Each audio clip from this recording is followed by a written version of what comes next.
Now you're more fluent. He's got three! Up, Bears. So this is really good right here. Absolutely. Let's do it. Whoa.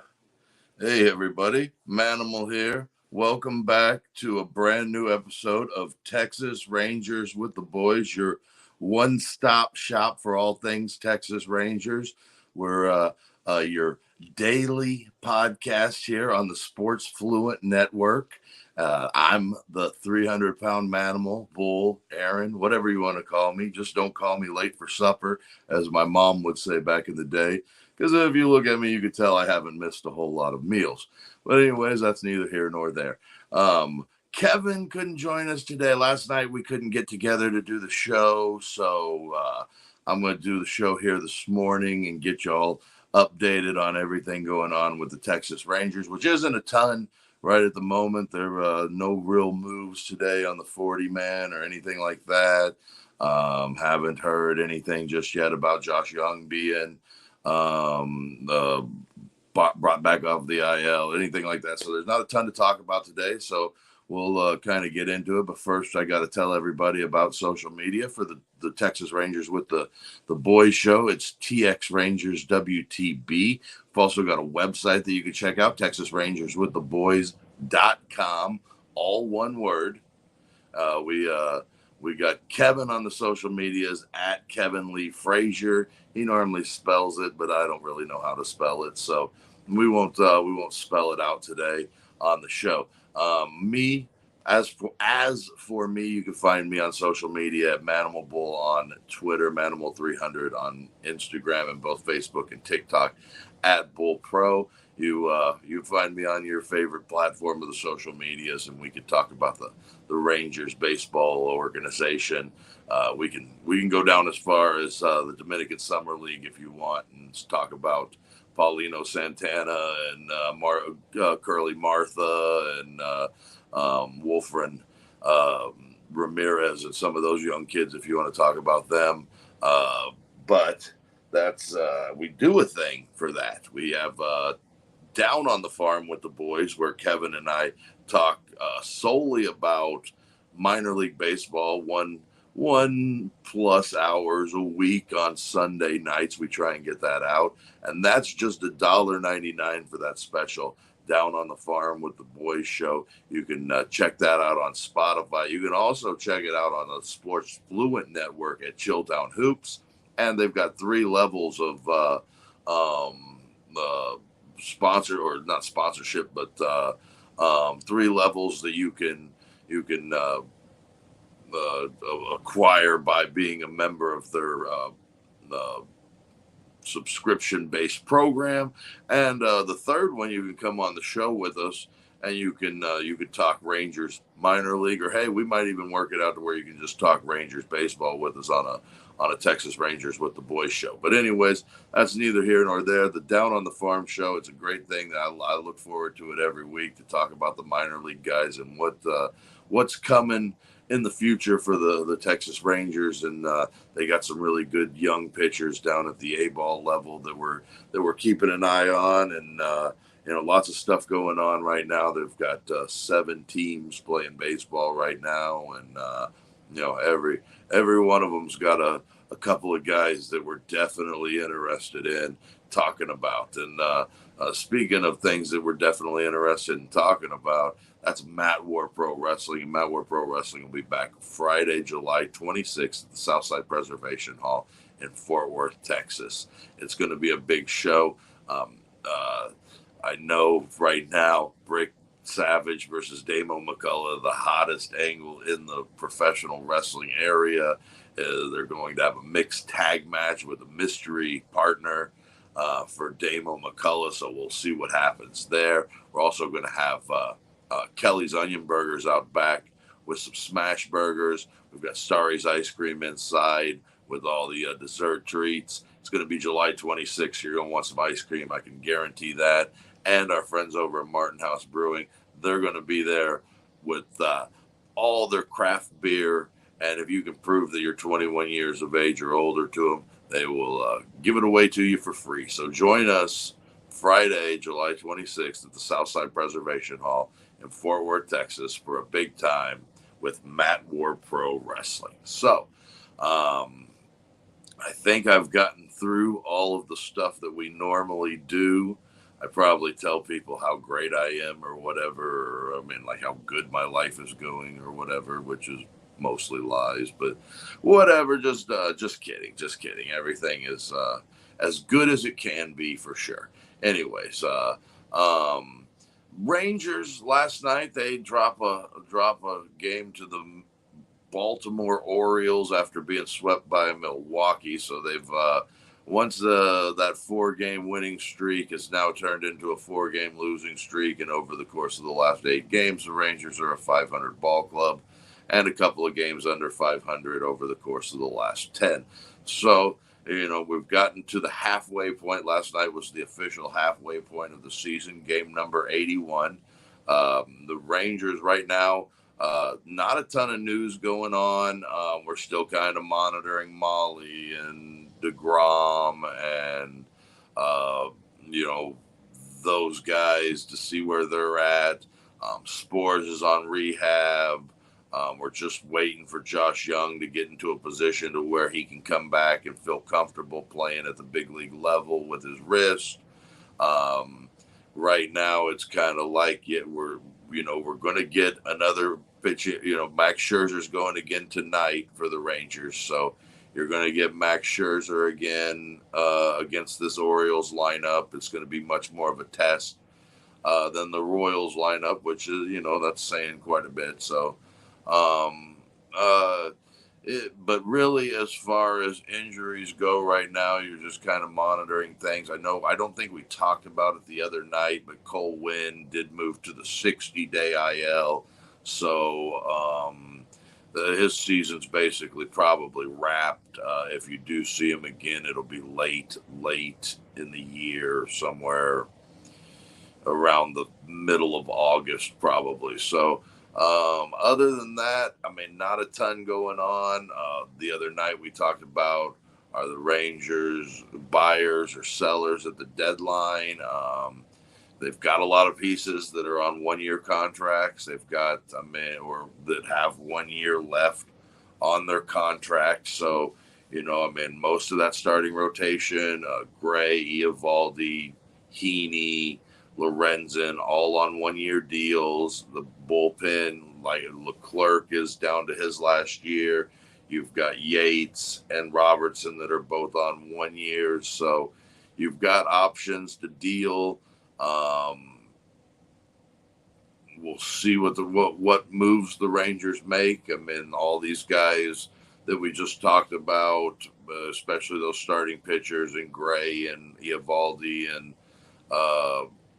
Heaney, were such an important part to this thing winning a World Series a couple of years ago. So it'll be tough watching them go if that's what the case ends up being, because they were so important to this franchise. But that's the business portion of baseball, where they've got their lineup coming back. I mean, all these guys that are out there in the lineup outside of Robbie Grossman and Travis Jankowski, everybody else is under, and Andrew Kisner, of course, are all on deals that expire at the end of the year. But everybody else, Evan Carter, Wyatt Langford, Leody Tavares, Adolis Garcia, Young, Smith, Duran, Seager, Simeon, Lowe, Heim are all, going to be, controllable for at least a couple of more years behind this year. So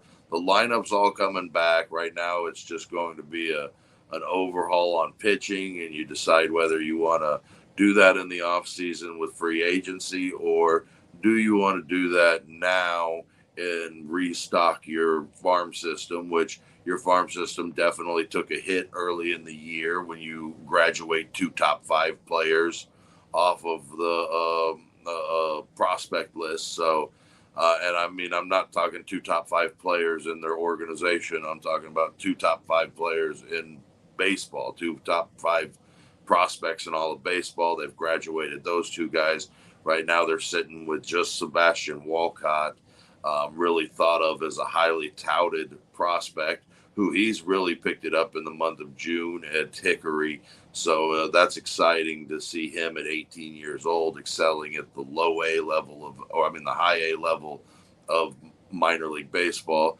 So you're in a position right now where you can probably stock up. If a team can talk Nathan Eovaldi into signing his player option, the Rangers could get a pretty good haul for a second year of Nathan Eovaldi. You put like a Kirby Yates or a David Robertson on top of that, and I think the Rangers could get a really, really nice package back for that. Now, that's putting the cart way ahead of the horse because this team's only a handful of games under 500. They've got the tools to put it together. Those tools just aren't performing at the level that they probably need to be performing at right now. And that's most definitely been the case when your best offensive player for the year has been Josh Smith, who wasn't even an everyday player when the season began. Offense has been a big problem. That's where you see guys like Nate Lowe and Adolis Garcia. They've got to do more offensively. And then now with them being kind of a position where they didn't do a ton offensively, they got to a spot where they're not really tradable in a situation like this now. So anyway, but getting away from all of that, the news of the day is that Scherzer's going to make his start today. That the Rangers are going to be in a spot where they've got a Hall of Famer on the hill tonight in Baltimore trying to stop the bleeding, and that's kind of why you have a guy like Max Scherzer on your team. So hopefully that's kind of what'll happen tonight is Scherzer will put him in a position to be able to win a ball game late in the game, and hopefully we can see more than 59 pitches from him today. And I think that probably will be the case. So we'll just see how that goes, and we'll preview that Baltimore game here in a little bit, and we'll talk about it Monday when we come back and talk about the weekend series. So Scherzer. Again, just waiting on Josh Young. There's a chance that he could be in the lineup as early as this weekend. So, but other than that, everything else is just kind of how it has been. Molly is still throwing and working his way back. DeGrom's throwing bullpens. As far as I can tell, nothing has been changed on their plan to get back. So they're working as should be, and the Rangers are kind of getting into a spot where they're starting to get healthy, but at the same time they got to start playing good baseball at some point as well.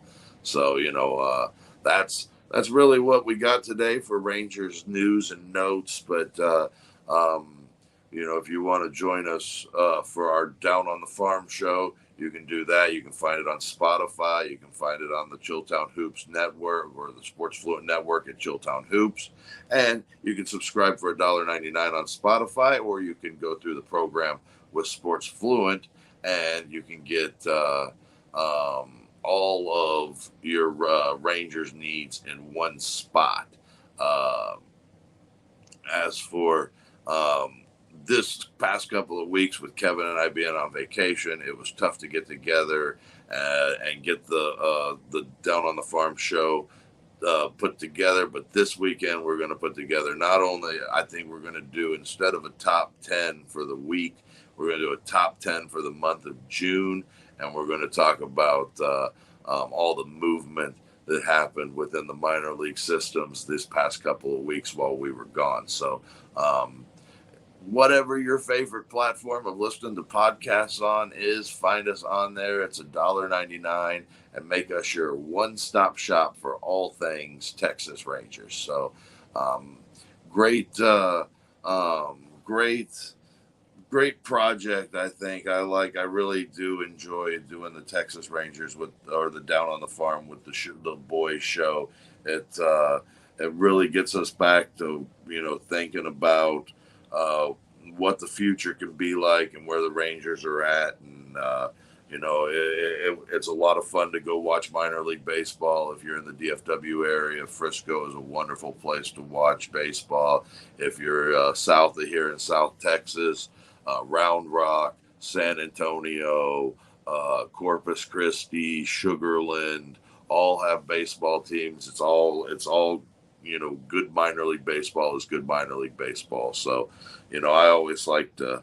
I always like to get out to a couple of games a year and make sure I get to the ball yard, get out to Frisco, get out to Round Rock, maybe even get up to OKC or down to Sugarland, somewhere like that. But let's talk about these Rangers last night. It wasn't a good start for John Gray. It felt like in that first inning, right, the Rangers had 3 hits in that first inning. They kind of ran themselves out of a run by Marcus Semien attempting a stolen base there, which it wasn't a bad idea. Corbin Burns was one of the most stolen on guys in Major League Baseball. Try and be aggressive right there off of the get-go and get a guy into scoring position for Corey Seager, which it was a smart move because if he does get in scoring position, he scores right there on that single that Corey Seager hit through Mateo. But they get another hit right behind that from Josh Smith. Corey Seager takes third on a pretty aggressive move for a guy that isn't really thought of as a burner. So, that was kind of a pretty good base running right there from Corey Seager. Challenged Cedric Mullins' arm, and it was a close play, but he got in there comfortably. And then, a terrible at bat from Adolis Garcia there. I mean, he was fooled. He was behind on a fastball. He was fooled on a curveball. And, he made up for it in a second at bat when he got that hanger the second time and took it out of the park. But it could have really set a tone right there if he puts it together and gets them what they need and, drives in a couple of runs right there with something up the alley or something out of the ballpark. And the Rangers could have really set the tone against Corbin Burns, Corbin Burns isn't exactly the guy that goes out there and gives up 3 hits in an inning. Garcia's at bat wasn't very good. Langford did get, and then Langford just didn't get it done with 2 outs. So Rangers not able to capitalize on a couple of first inning hits, and then Baltimore. In the bottom half of that first inning, they did the exact thing that the Rangers couldn't do. They had first and third, 2 outs. Heston Kersh it up, and he gets a ball through the infield that, just had eyes and gets 1 run across. And then who was behind him? The guy that was playing third base, Westberg. Westberg hit a rocket off the out there to right field. Tries to stretch it into a triple, and Garcia gets him at third. But at the end of the day, I mean, he was clears the bases. The Orioles get 3 across. I know Westberg, I would say that's a cardinal sin to get thrown out at third base with 2 outs. But whatever, it ends up being okay for them, and they get a couple of more runs out of it. And then after that, the Rangers offense kind of just wasn't there. And Gray, it looked like he had a bounce back in the second. He goes through Cowser, Mullins, and Mateo relatively easy. And you're thinking, okay, well, 3, they can get back into this ball game. And then the top of the order did it to him again. Gunnar, O'Hearn, and Mountcastle and Kerstead got him with the home run there. It just ended up turning into not a real good outing from John Gray. Luckily, he was able to keep his pitch count down enough to get him 5 innings, I believe. Yeah, but not one of John Gray's better starts of the year. He's had a couple of rough outings in his last 3, but you did have the good one in between it. So, could be a night where he just didn't have the command that he wanted. Wasn't getting a portion of the outside part of the plate that I think he would have probably liked to have gotten. But, at the end of the day, those balls weren't strikes. And he just didn't get away with anything. And any mistake he made, the Orioles punished him. And, the Orioles their lineup looks like right now what the Rangers lineup looked like last year. They're doing to good pitchers what the Rangers did to good pitchers last year. And you saw that with what they were able to do to John Gray. Jonathan Hernandez gave up a solo home run, but worked a pretty efficient 2 innings. And then Brock Burke, you kind of got signs of the old Brock Burke again, and the guy that I feel like as they get healthier will be an option for sure. He just can't put it together in the spots where they need him to put it together, and that's been a real issue for him all season long. The Rangers they had 12 hits.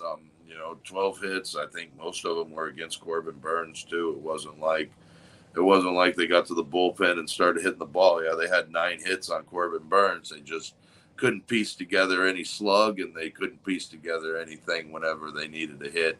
And it ended up just kind of getting away from them in the later innings, in the middle innings there with 3 in the third, 2 in the fifth, 2 in the fourth, and the next thing you know, it's an 8-1 ball game, and the Orioles kind of continue to pour it on late in the game with some late, like I said, the solo shot that Hernandez gave up, and then the 2 runs that Brock Burke gave up in the 9th or the bottom of the 8th. The Rangers did manage to manufacture a run in the top half of the 8th. What was the?